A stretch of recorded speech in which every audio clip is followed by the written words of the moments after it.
इमरान खान के बुरे दिन थम नहीं रहे। हाल ही में पाकिस्तानी सेना के सुप्रीम कमांडर नियुक्त असीम मुनीर ने पाकिस्तानी पीएम शहबाज के साथ मिलकर अपने सबसे बड़े दुश्मन इमरान को पूरी तरह ठिकाने लगाने का प्लान बना लिया। यही वजह है कि इमरान खान और उनकी पार्टी को बैन लगाने के लिए पाकिस्तान की पंजाब विधानसभा में एक प्रस्ताव भी पारित किया गया। अब सवाल उठता है कि अब इमरान और उनकी पार्टी का क्या होगा। उधर आदियाला जेल से भी अच्छी खबर नहीं आ रही है।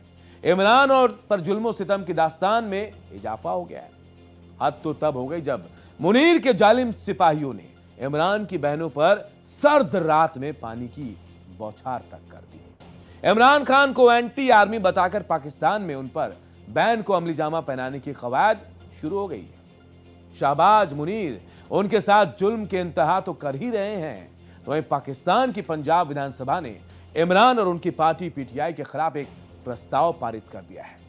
इमरान खान और उनकी पार्टी पर राज्य विरोधी गतिविधियों का आरोप लगाकर बैन की मांग की गई है।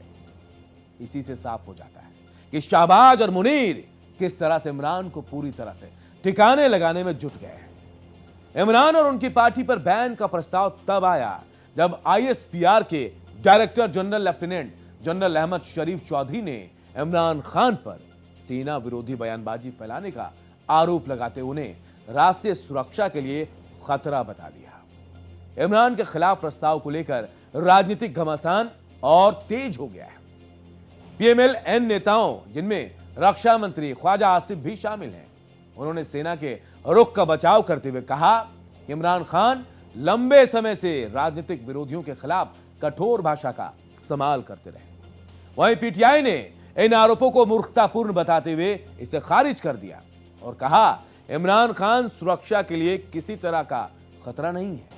शहबाज शरीफ के नेतृत्व वाली पाकिस्तान सरकार सैन्य लीडरशिप के साथ मिलकर मानती है कि इमरान खान के व्यवहार ने कई लाल रेखाओं को पार किया, जिनमें नेशनल सिक्योरिटी के कथित उल्लंघन से लेकर पाकिस्तान के डिप्लोमेटिक रिश्तों और अंदरूनी सिक्योरिटी के माहौल को अस्थिर करने वाले काम तक शामिल है। इसीलिए अब इमरान खान के खिलाफ देशद्रोह का मुकदमा चलाया जाएगा। पाक अधिकारियों को लगता है कि प्रधानमंत्री रहने की वजह से इमरान खान के पास पाकिस्तान की काफी संवेदनशील रणनीतिक जानकारियां हैं, जिसमें न्यूक्लियर से जुड़ी जानकारी और सरकारी सीक्रेट शामिल है। उनका आरोप है उनका पॉलिटिकल विरोध, सरकारी संस्थाओं के प्रति टकराव वाला रवैया और उनके पास क्लासिफाइड जानकारी होने से पाकिस्तान मुश्किल में पड़ सकता है। इसी वजह से सरकार की चिंताएं बढ़ गई हैं। इमरान खान के खिलाफ देशद्रोह का चार्ज लगाने पर चर्चा हो रही है। देशद्रोही इमरान यानी इमरान टीटीपी और तालिबान पर नरम क्यों है? अंतर्राष्ट्रीय संबंध खराब करने का भी आरोप लगा। टीटीपी और तालिबान को लेकर नरमी पर भी सवाल उठ रहे हैं। मुनीर मानते हैं कि इमरान खान का टीटीपी और अफगान तालिबान को लेकर रवैया बेहद नरम रहा है। इमरान खान की सरकार ने ही 2021-22 में टीटीपी के लड़ाकों को पाकिस्तान में बसाने तक की नीति अपनाई थी, जिससे आतंकी घटनाओं में 1-2% नहीं 600% तक का इजाफा दर्ज किया गया। इसीलिए पाकिस्तान में बढ़ चुके आतंकवाद के पीछे इमरान खान की नीतियां काफी जिम्मेदार हैं। यह मुद्दा भी इमरान खान के खिलाफ संभावित केस बनाने में केंद्रीय भूमिका निभा रहा है, क्योंकि सेना का लीडरशिप इसे राष्ट्रीय सुरक्षा के साथ सीधे खिलवाड़ के रूप में देख रहा है। अंतर्राष्ट्रीय संबंध खराब करने का भी आरोप है। इमरान खान पर चीन, सऊदी अरब और अमेरिका जैसे देशों के साथ पाकिस्तान के रिश्ते बिगाड़ने का आरोप भी लगाया जा रहा है। अमेरिका से तनाव, इमरान ने खुलकर कहा कि उनकी सरकार अमेरिका ने गिराई, जिससे अमेरिका और पाकिस्तान के रिश्ते खराब हो गए। चीन से नाराजगी, सी-पैक परियोजना में चीनी निवेशकों पर भ्रष्टाचार के आरोपों ने बीजिंग को इमरान से नाराज कर दिया। सऊदी अरब से दूरी भी बनी। सऊदी नेतृत्व पर तीखी टिप्पणियां और अतिरिक्त आर्थिक पैकेज की मांग ने भी पाकिस्तान से उसके रिश्ते को और बिगाड़ कर रख दिया। इसीलिए अब इमरान खान पर देशद्रोह का मुकदमा चलकर रहेगा। एक तरफ मुनीर जेल में बंद इमरान का खेल खत्म करने में जुटे हैं, तो वहीं आदियाला जेल के बाहर इमरान की बहनों पर पुलिस का बर्बर अत्याचार भी देखने को मिला। रावलपिंडी के आदियाला जेल में बंद है इमरान खान, कुछ समय पहले उनकी सेहत को लेकर कई अफवाह भी सामने आई, जिसके बाद 2 दिसंबर को उनकी बहन उजमा खानम संग इमरान की मुलाकात हुई, लेकिन उसके बाद इमरान से कोई नहीं मिल सका। इमरान से दोबारा मिलने की मांग को लेकर जब बहनें और पार्टी के लोग जेल के बाहर प्रदर्शन कर रहे थे, तब सर्द रात में उनके ऊपर वाटर कैनन से पानी की बौछारें कर दी। जाहिर सी बात है, यह पाकिस्तान पुलिस का काला कारनामा है। एक पूर्व प्रधानमंत्री के साथ जेल में अत्याचार तो हो ही रहा है और अब बाहर उनके परिवार के लोगों को भी नहीं बख्शा जा रहा। पाकिस्तान में अपने साथ हो रहे जुल्म को लेकर इमरान ने पहले भी आसिम मुनीर पर जमकर अपनी भड़ास निकाली थी। इमरान खान ने तो यहां तक कहा था कि आसिम मुनीर दिमागी रूप से बीमार है और उसकी वजह से पाकिस्तान में कानून व्यवस्था की समस्या पैदा हो गई है। पीटीआई के फाउंडर और पूर्व प्रधानमंत्री इमरान खान ने अपने नाम से जारी एक बयान में पाकिस्तान के आर्मी चीफ आसिम मुनीर पर आरोप लगाया कि वो खुद को इंटरनेशनल मुजाहिद यानी लड़ाका दिखाने और वेस्टर्न सपोर्ट पाने के लिए जानबूझकर अफगानिस्तान के साथ टेंशन बढ़ा रहे हैं। इमरान की ओर से जारी बयान में कहा गया, आसिम मुनीर अफगानिस्तान के साथ संबंधों को गर्त में ले जा रहे हैं।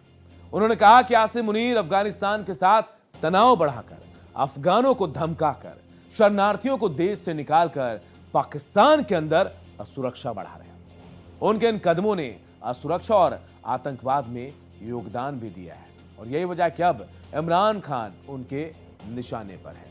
पाकिस्तानी सरकार कट्टरपंथ की आग में जल रही है। यही वजह है कि पाकिस्तान में अल्पसंख्यकों से जुड़े धार्मिक स्थलों का बुरा हाल है। वहां कई हिंदू पूजा स्थलों के साथ गुरुद्वारे भी खंडहर हो रहे हैं। हम आपको टॉप एंगल में बताएंगे आखिर किस तरह से पाकिस्तान में पूजा स्थलों के साथ ज्यादती की जा रही है। पाकिस्तान में हिंदू और सिखों के कुल मिलाकर 1800 पूजा स्थल हैं, जिनमें हिंदुओं के 1285 मंदिर हैं तो सिखों के लिए 532 गुरुद्वारे। लेकिन आपको जानकर हैरानी होगी, महज कागजी आंकड़े हैं, क्योंकि अब महज 37 ही काम कर रहे हैं, यानी 1763 पूजा स्थल बंद कर दिए गए। 3 दिसंबर को पाकिस्तान की संसदीय समिति को बताया गया कि कुल 1800 स्थलों में सिर्फ 37 ही सक्रिय है, यानी हिंदुओं और सिखों के धार्मिक स्थलों की हालत बेहद ही जर्जर हालत में पाकिस्तान में है। पाक में पूजा स्थल, जी हां, कुल कितने? 1800 पूजा स्थल हैं, मंदिर 1285, गुरुद्वारा 532, लेकिन चालू कितने हैं? 37। तो सवाल यही है कि बाकी कहां कैसे गायब हो गए? पाक में पूजा स्थल बदहाल क्यों है? सवाल उठ रहे हैं। देखिए, 2 बड़ी वजह है इसकी। हिंदू और सिखों की आबादी बहुत कम है, सरकारी एजेंसी रखरखाव में फेल साबित हो रही है। अल्पसंख्यकों के धार्मिक स्थलों को लेकर 3 दिसंबर को पाकिस्तान के इस्लामाबाद में संसदीय अल्पसंख्यक कोकस की पहली बैठक हुई। बैठक में हिंदू, सिख और दूसरे अल्पसंख्यकों के अधिकारों पर चर्चा हुई। नियमों को सर्वसम्मति से अपनाया गया। समिति ने सरकार से मांग की कि इन स्थलों को बहाल किया जाए, शिक्षा और नौकरी में अल्पसंख्यकों के लिए बेहतर सुविधाएं दी जाए।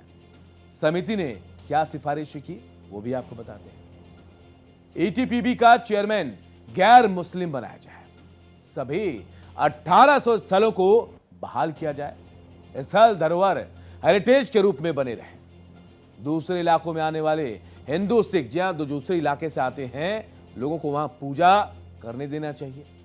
अल्पसंख्यक छात्रों के लिए स्कॉलरशिप बढ़ाई जाए। स्कूल के किताबों इंग्लिश और उर्दू में से नफरत फैलाने वाली और भेदभाव वाली सामग्री हटाई जाए।